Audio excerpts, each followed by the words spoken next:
This is Show Me the Nuggets with Joe Troyer.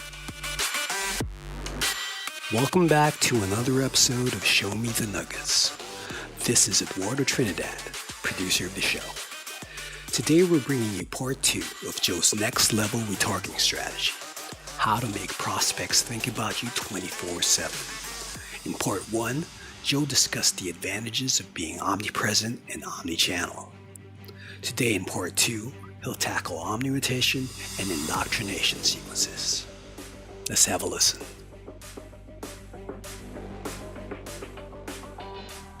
Step number 3 is Omni-rotation. All right, so banner blindness is a really big problem. So the more frequent that you show your ad, right, to your retargeting list, the more that people start to just tune out. Right? You see that one ad, you went and you wanted to buy something on some Shopify store or e-commerce store, and they show you the same ad for the next 2 months, right? After the first couple days, you don't even see the ad anymore. Have you guys all experienced that in some way? Yeah. So you just start to tune that out. So what you want to pay attention to is something called frequency. So frequency tells you on average how many times a user has seen your ads. Okay, and that frequency number is how you define that banner blindness. So if you are going to ask me later, Joe, how do you know if banner blindness is affecting you? Frequency. Okay, so the higher the frequency, okay, the lower your click-through rate will be, which means the higher your cost per click will be. Let me repeat that. The higher the frequency, the lower your click-through rate, and the higher your cost per click will be, meaning the more that you pay. So how do we pay less? Who's paying attention? How do we pay less? How do we keep a good click-through rate? Change the ads, right? Attention goes down, costs go up. Okay, so the way to fight banner blindness is to drop the frequency, number 1. So on all these platforms, you can control your frequency. You can say, I want to show people my ads this many times per day. Or I only want to show this ad this many times per day. So first and foremost, drop the frequency. Okay? Have the goal, at least I do when I start a campaign, to show an ad to a user 1 to 2 times per day per platform. Okay? Don't show it to them 100 times. You're going to annoy the shit out of them. Right? Keep that frequency low.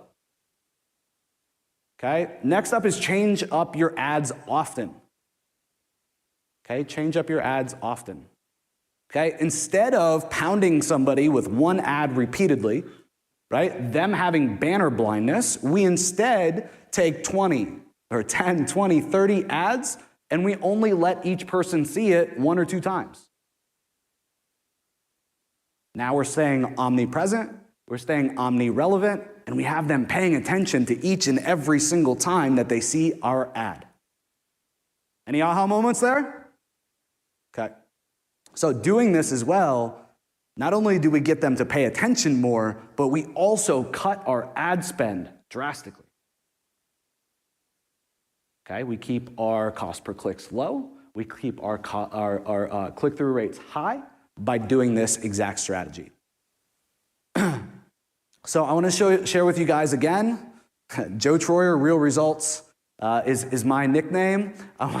A real example here. So last month, for me to stay in front of 5,000 people for a month following this strategy, showing dozens of ads across the entire month, cost me less than $150. And I can tell you guys that I made a lot of money from that $150 investment. So your goal should be to change out ads every 90 days. So you got, for a week you show some ads, then you go on and you keep going. But what I want you guys to think about is not just using one network or one channel. Okay? Be omnipresent by showing these ads all the time and not getting banner blindness. Okay? But be omni-channel. Use all of these different channels, right? Use all of the 10 sites that I had up here earlier. Be everywhere. Okay, so just a little sidebar. The easiest way to upset your prospects on YouTube, again, we talked about YouTube being different, is to leave your frequency settings to default. Why? Because people watch YouTube on mobile, what was that stat? How often? An hour a day. If every single video that they watch, it's your face popping up like mine was like this, right? You're gonna start to annoy some people. Okay, so out of the box, definitely adjust YouTube frequency settings. And again, do like 1 to 2 views per day. There's no faster way to upset somebody with retargeting than on YouTube. All right, so the way that you do that is called frequency capping inside of YouTube ads. And again, when you're running the YouTube ads, if you run them the way that I run them, we run them as in-stream ads. So the video plays before the video that they clicked on. So they've already said, yeah, I want to watch that cat video. And then it's like, hey, it's Joe Troyer, and today I'm going to talk to you about, and I go into my video. Okay, so I like capping both impressions and also views. So the reason that I do both is if somebody is starting to get annoyed, they're going to leave and they're going to go click on another video and they're going to try to get out of the ad. Okay, so I like to have this set as cap in the impression frequency to 5. So if they keep choosing not to view my ad, I'm not going to make them, right? But if they're watching it, I want to cap it at 1 to 2 views a day. Okay, so these are the settings that I use, right? 5 and then typically 1 to 2. So again, step 1, omnipresent, drop the pixels and show up repeatedly in their life. Step number 2, omnichannel, show up everywhere, not just one network. Step number 3 is omni-rotation. All right, so rotate your ads often to avoid banner blindness and control the frequency. Step number 4 is indoctrination. So this is one thing that I do that's a little unique with our retargeting. So essentially, guys, with storytelling and with retargeting ads, you can start to control the narrative about you or your brand or whoever you're dropping pixels for. And before we go on, I need you guys to agree that you're not going to do this in a bad way. Controlling the narrative of what people think about you and your company can be a little manipulative. Can you guys all give me a yes that you'll all agree with this? Because this can be used for evil, all right? So the definition of indoctrination is the process of teaching a person or a group to accept a set of beliefs uncritically. So if you want somebody to buy your product or service, what do you want them to believe about you? I want to hear. Honest, trustworthy. What else? You're an expert. What else? And you got integrity, right? Best deal, maybe. No regrets. Okay, so the other thing that I would talk about is mission, values, what you believe in, right? If you support a cause, talk about that cause, right? But think about how you could construct a story, and over the period of 7 days to 14 days, you could tell that story. For those of you guys that like writing copy and thinking up wicked schemes like I do, this is pretty crazy. This is a crazy thought process to have. So my goal in indoctrination is 2 parts, right? So first and foremost, what we talked about, to control the beliefs and narrative about your brand. So take those things that you want people to believe and get deep with them. Okay, and then secondarily, I want to push people throughout my indoctrination sequence to these platforms, to all these platforms. Okay, why? So that I can drop that pixel. I want them hitting YouTube and watching my YouTube videos. Why? So that I have that retargeting pixel. I want them to subscribe. Why? So that they keep coming back, so that I can keep using that pixel. Okay, I need to send them to Twitter so I can drop that pixel. Does that make sense to everybody?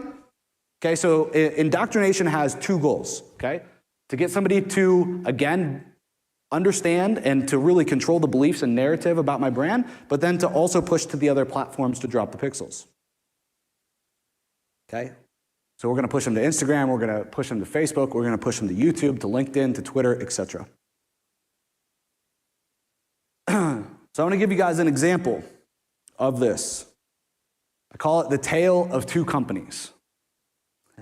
And I was in this situation, and I wish this would have came out like this, but let's say you're looking at a home improvement company to do a remodel or addition / remodel to your house. You've estimated that it's going to cost you 200 grand to do it, right? You do your research, you find people with a bunch of good reviews, right? You look them up, you do your research, you dig into them. These are all good companies. You have them all come out to your house, you meet them, they do bids, right? They all give you their proposals, their timelines, and everything seemingly seems the same. There's nobody with a leg up, right? They all have similar prices, they all have similar quotes. There is no upper hand. Make sense?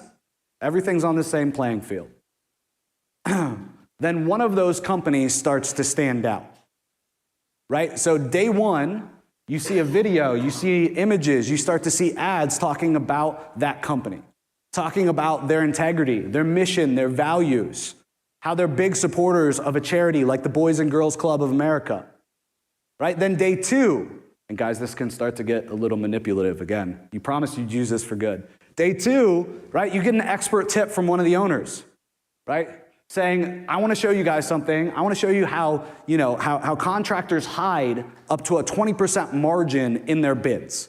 So I want you to go through your quotes that you've gotten, and I'm going to show you guys how to spot this.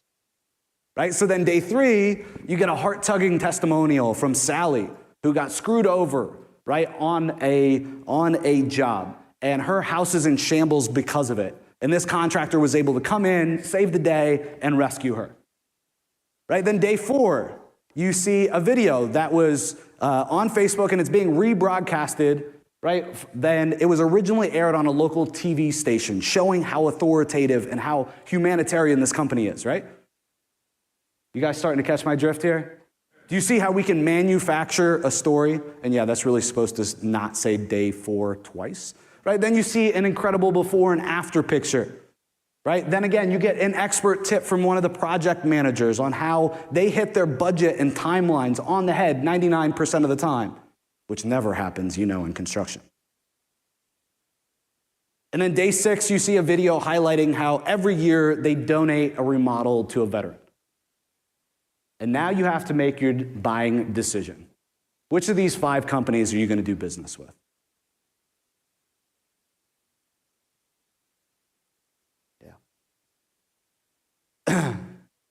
So please promise me to use this for good and not for evil, because this is an uber powerful strategy. Okay, so step number 1, again, to recap, omnipresent, drop the pixels and show up repeatedly. Step number 2, omnichannel, show up everywhere, not just on one network. Step number 3 is omni-rotation, so you want to be rotating your ads often to avoid banner blindness and control frequency. Okay, you know that you have some problems with again, your frequency and banner blindness when your cost per click start going through the roof. And then step number 4 is your indoctrination sequence. And again, the goal of the indoctrination sequence is to control the beliefs and narrative about your brand and to push people to other platforms so that you can drop that pixel. That's it. This has been Show Me the Nuggets with Joe Troyer. Thanks for listening. For more exclusive content from Joe, please visit digitaltriggers.io.